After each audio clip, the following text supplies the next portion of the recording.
மேற்கு வங்கத்தில் சந்தேஷ் காளி தெரியும். ஒரு கிராமத்திலே இருக்கக்கூடிய பெண்களுக்கு எதிராக இந்த உசைன் அப்படிங்கிறவர் செயல்பட்டார். அவரை கைதையே செய்யப்பட முடியாத சூழல் இருந்தது. பிறகு சிபிஐ, என்ஐஏ இவங்கெல்லாம் களத்தில் இறங்கி அவர் கைது செய்யப்பட்டார்.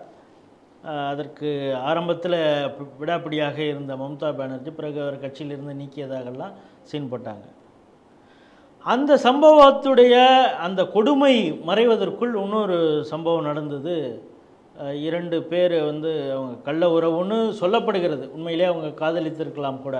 ஆனால் ஒரு இஸ்லாமிய பெண் இப்படி செய்யக்கூடாது அப்படின்னு சொல்லி எப்படி தாலிபானில் தண்டனை கொடுப்பார்களோ அதே மாதிரி ரோட்டில் நிற்க வச்சு அந்த பெண்ணை மிக கொடூரமாக தாக்கினார்கள். தாக்கியவர் டிஎம்சி சேர்ந்தவர் தான். அங்கே இருக்கக்கூடிய லோக்கல் எம்எல்ஏ, முஸ்லீம் எம்எல்ஏ, இது ஆல்மோஸ்ட் ஒரு முஸ்லீம் நாடாக மேற்கு வங்கத்தில் ஒரு சில பகுதி ஆகிடுச்சு. அதனால் அது போன்ற தண்டனைகள், ஷரிய தண்டனைகள் கொடுப்பது சரிதான் அப்படிங்கிறது மாதிரி அவர் ஆதரவாக பேசியதெல்லாம் பார்த்தோம். இப்போ இதை எதிர்த்து இது ஆட்சி செய்கிறது பெண். அங்கே அந்த பெண்களுக்கு எதிராக அங்கே அவ்வளோ கொடுமை நடந்துக்கிட்டு இருக்குது. நடவடிக்கை எதுவும் எடுக்கலை அப்படிங்கிறதுனால வேறு வழி இல்லாமல் இனிமேல் உள்துறை அமைச்சகம் தான் நேரடியாக இதில் ஈடுபடணும், அவங்க விசாரணை செய்து நீதி வழங்கணும் அப்படின்னு சொல்லி ராஷ்ட்ரிய சேவிகா சமிதியினர், தமிழகத்தை அந்த அமைப்பு, இன்று சென்னையில் மாவட்ட ஆட்சியரை பார்த்து நீங்கள் உள்துறை அமைச்சகத்துக்கு நீங்கள் இதை ஃபார்வர்ட் பண்ணணும், அதன் மீது நடவடிக்கை எடுக்கணும்னு சொல்லி ஒரு மனு கொடுத்துருக்காங்க. இதை எப்படி பார்க்குறீங்க? இதை நாங்கள் இந்த இடத்துல மெஜாரிட்டி, அதனால் ஷரியத் சட்டத்தை இம்ப்ளிமெண்ட் பண்ணலாம் அப்படின்னு அவர் சொல்கிறாரு. அப்போ திருடினா கையை வெட்டணும்னு சொல்லுது, அதை செய்யணும். அப்போ எனக்கு தெரிஞ்ச ஷரியத்துலேயே நபி சொன்னதாக எனக்கு சொல்லப்பட்டது என்னென்னா, வன்புணர்வு போய் அந்த பொம்பளையை ரேப் பண்ணுறது அப்படிங்கிற மாதிரி இருந்தால் அதை வெட்டணும்னு கூட சொல்லியிருக்காங்க. இப்போ அதெல்லாம் அந்த எம்எல்ஏ ஏற்றுக்கிறாரா அப்படிங்கிறத யாராவது அவர்கிட்ட அங்கே இருக்கிறவங்களோ இல்லை நேஷ்னல் மீடியாவோ இல்லை தமிழ்நாட்டில் இதுக்குன்னு இந்த பெண் நீதி, பெண்களுக்கான சமத்துவம், ஏன்னா ஈவேரா தான் சொல்லியிருக்காருல, அதாவது ராஜாஜி பொண்ணையே அவர் தான் ஆச்சாரியால் ஏன் உங்கள் மக வீட்டில் உட்காந்துருக்கா, அதாவது ராஜாஜிக்கு 2 பெண்கள், அதில் லக்ஷ்மிங்கிற பொண்ணு 13-14 வயசில் வீட்டில் மூலையில் அமர்ந்திருந்து தான். அதுக்கப்புறம் இவர் ராஜாஜி பார்க்க போனாராம். அந்த தாடி வைத்த கிழவன் போகும்போது ஆச்சாரியால் ஏன் இருக்காருன்னொன்னே எங்கள் ஜாதியில் அப்படி தான் அப்படின்னு அவர் சொன்னாராம்.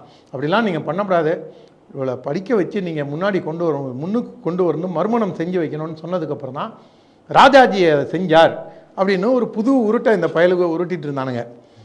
ஆனால் இப்போ ஒரு 40-50 வருஷம் முன்னாடி தான் ராஜாஜியே இருந்தார். ராஜாஜி பேரன் சிஆர் கேசவன் பிஜேபியில் இருக்கார். நிறையா பேர் ராஜாஜி உறவுக்காரங்களே இருக்காங்க. இப்போவே இந்த உருட்டுறானுங்களே இந்த பயலுக.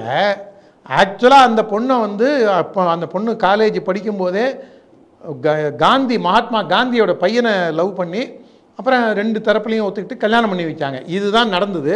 ஆனால் நடக்காத ஒரு விஷயத்தை இந்த பயலுக்கு ஆச்சாரியால் ஏன் இப்படி செய்கிறீங்க நீங்கள் அப்படின்னாராம்.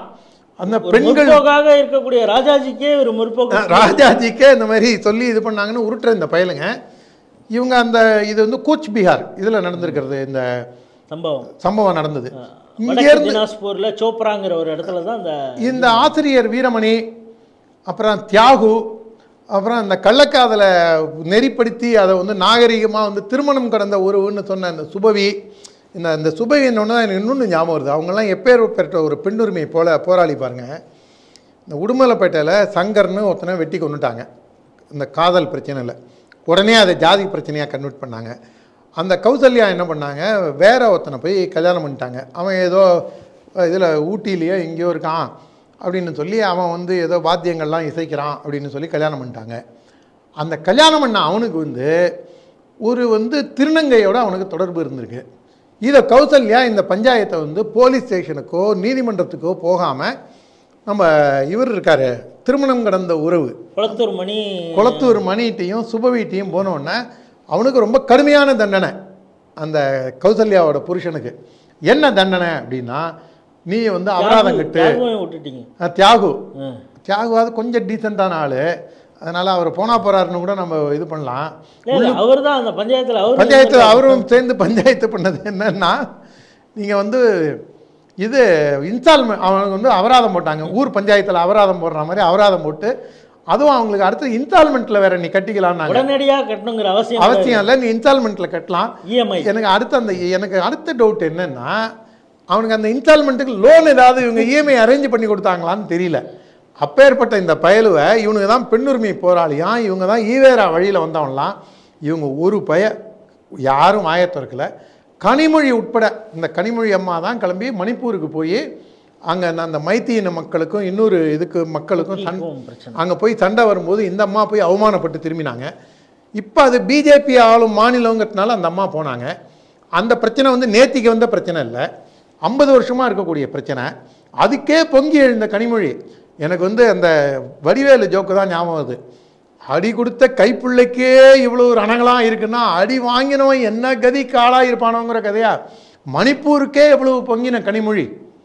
இப்போ மேற்கு வங்கத்துக்கு என்ன பண்ணுவாங்க இவங்க? நேராக போய் இது வந்து பெரியாருடைய சித்தாந்தம் உலகம் முழுக்க பரவுது. எங்கள் ஆர்எஸ் பாரதி கூட சொல்லியிருக்காரு, நாய் டிப்ளமா வாங்கியிருக்கு, அதுவும் ஈவேரா ஆசீர்வாதத்தில் சொல்லியிருக்காரு. அதனால் நீங்கள் வந்து பெரியார் கொள்கை நீங்கள்லாம் ஏற்றுக்குங்க, அதனால் பெண் அடிமைப்படுத்தாதீங்க அப்படின்னு போய் கனிமொழி அந்த எம்எல்ஏட்ட சொல்லணுங்கிறது தான் என்னுடைய ஆசை.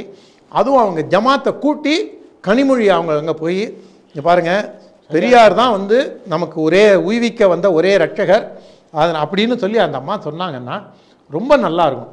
ஆனால் இதில் அயானி என்னென்னா, இதுக்கு முன்னாடி இது வந்து இந்த இதில் கல்லால் அடிச்சுட்டு எங்களுடைய ஷரியத் சட்டம் இப்படி தான் சொல்லுதுன்னு சொல்கிறது வந்து அதுக்கும் முன்னாடி தமிழ்நாடு பார்க்குற நேயர்களுக்கு கொஞ்சம் அதிர்ச்சியாக கூட இருக்கலாம். மேலப்பாளையத்தில் இப்படி தான் நடந்தது. மேலப்பாளையத்தில் ஒரு பெண்மணி அப்படி தான் தாக்கப்பட்டு உயிரிழந்தார். அதே மாதிரி இங்கே நெல்சன் மாணிக்க ரோட்டில் ஒரு முதியவரை கல்லாலே அடித்து ஒரு 4-5 வருஷம் முன்னாடி கொண்டாங்க. சீரீஸ் ஆஃப் இன்சிடென்ட்ஸ் இருக்குது. அதே மாதிரி கூட பிறந்த தங்கச்சி புருஷனை கொன்னது நாகர்கோவில் ரமேஷ், ஒரு ஆட்டோ டிரைவர். இந்த மாதிரி சம்பவங்கள்லாம் நம்ம எண்ணற்ற சம்பவங்களை நம்ம சொல்ல முடியும். இது நல்ல வேளை பிரதமர் பாராளுமன்றத்தில் இதை பற்றி பேசினதுனால இது ஹைலைட் ஆகிருக்கு.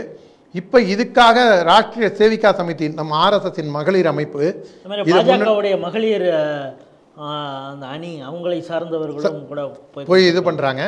இதை வந்து சார்ந்த சிஓ அவங்க பிரியா வெங்கட் அவங்களும் போய் கூட சம்பந்தம் இந்த மாதிரி பல பேர் சேர்ந்து போய் இது பண்ணி போகிறதுல இப்போயாவது ஒரு சமூக விழிப்புணர்வு வரணும். எனக்கு ஒரே ஒரு இது என்னென்னா, இந்த ஜனநாயக மாதர் சங்கம், அதுதான் அடுத்த கேள்வியாக கேட்கலான்னு. ஏன் அவங்க இதுக்கு குரல் கொடுக்கல? அவங்க எதுக்கு இந்த மாதர் சங்கம் விலை போயிடுச்சுன்னு எனக்கு தெரியல. அதை யாராவது தப்பாலாம் எடுத்துக்காதீங்க. அவங்க என்ன எதுக்கு விலை போனாங்க அப்படிங்கிறது தெரியல. அதாவது இந்த பிரச்சனை குறித்து குரல் கொடுக்காதனால அவங்க வேறு ஒரு அமைப்புக்கு விலை போயிருப்பாங்க. அந்த மாதிரி தான் நான் சொல்கிறேனே தவிர வேறு ஏதாவது குதர்க்கமாலாம் யாரும் எடுத்துக்கூடாது. ஏன்னா நாம் வந்து நம்ம வைக்கக்கூடிய விமர்சனங்களை கூட நம்ம கண்ணியமாக வச்சே பழகினதுனால நம்ம அது வந்து எனக்கு இன்னும் புரியாத புதிராக இருக்குது. இதே கொஞ்சம் மாற்றி யோசிச்சு பாருங்கள். உத்தரப்பிரதேஷ்லேயோ மத்திய பிரதேஷ்லேயோ ஒரு இந்து பெண்ணை யாராவது ஒரு 4 லூசு பசங்க சேர்ந்து ரோட்டில் அடிச்சிருந்தான்னா கூட, நீங்கள் சாட்டையால் அடித்து தெருவா அழிச்சிட்டு போய் ஒரு 1000 பேருக்கு முன்னாடி அந்த மாதிரிலாம் இல்லாமல், அதை அவங்க பக்கத்து வீட்டுக்கும் இவங்களுக்கும் தகராறு வந்து அந்த பொண்ணை முடியை பிடிச்சி இழுத்துட்டு வந்திருந்தான்னா, இங்கே தமிழ்நாட்டில் மெழுகுவர்த்தி ஊர்வலம் என்ன, ஊடகங்கள் விவாதங்கள் என்ன, களை கட்டி 2 நாளைக்கு இவங்களுக்கு ஒரே குஜாலாக இருந்திருக்கும். ஆனால் இந்த பயல்கள்லாம் இவங்களுடைய காலில் விழுந்து மைனாரிட்டி அப்பீஸ்மெண்ட்டுங்கிறது போய் இப்போ டைரக்ட்லி சப்போர்ட்டிங் த டெரரிசம், ஃபண்டமெண்டலிசம்னு ஆகி ஜிகாதிகளுடைய கரங்கள் நல்ல இஸ்லாமியர்களுடைய குறைவாக குறைந்து போவதற்கும், இப்போ வந்து நம்ம கட்சியிலேருந்து வெளியில் பிறந்தால் கூட ஃபாத்திமா அலி இருக்காங்க. ஃபாத்திமா அலியாக இருக்கட்டும், இல்லை என் அருமை சகோதரர் வேலூர் இப்ராஹிமாக இருக்கட்டும், எண்ணற்ற இஸ்லாமியர், காதர்னு சொல்லி நம்ம கும்போணத்துலேயே அப்துல் காதர்னு சொல்லி கும்போணத்துலேயே பிஜேபியோட பேச்சாளர் இருந்தார், அவராக இருக்கட்டும், ஊர்பட்ட இஸ்லாமியர்கள் நம்ம கட்சியில் இருக்காங்க. அந்த மாதிரி நல்ல இஸ்லாமியர்கள் டெவலப் ஆகி வர நேரத்தில் ஒரு அடிப்படைவாத இஸ்லாமியர்களை ஊக்குவிக்கிற மாதிரி உங்களுடைய செயல்பாடுகள் சென்று கொண்டிருக்கின்றது. இது நம்மளுடைய நாட்டின் இறையாண்மையே கேள்விக்குறியாக்கக்கூடிய விஷயமாக போகும். இது ஜனநாயகம் அற்றுப்போவதற்கான வேலையைத்தான் இவர்கள் செய்கின்றார்கள்.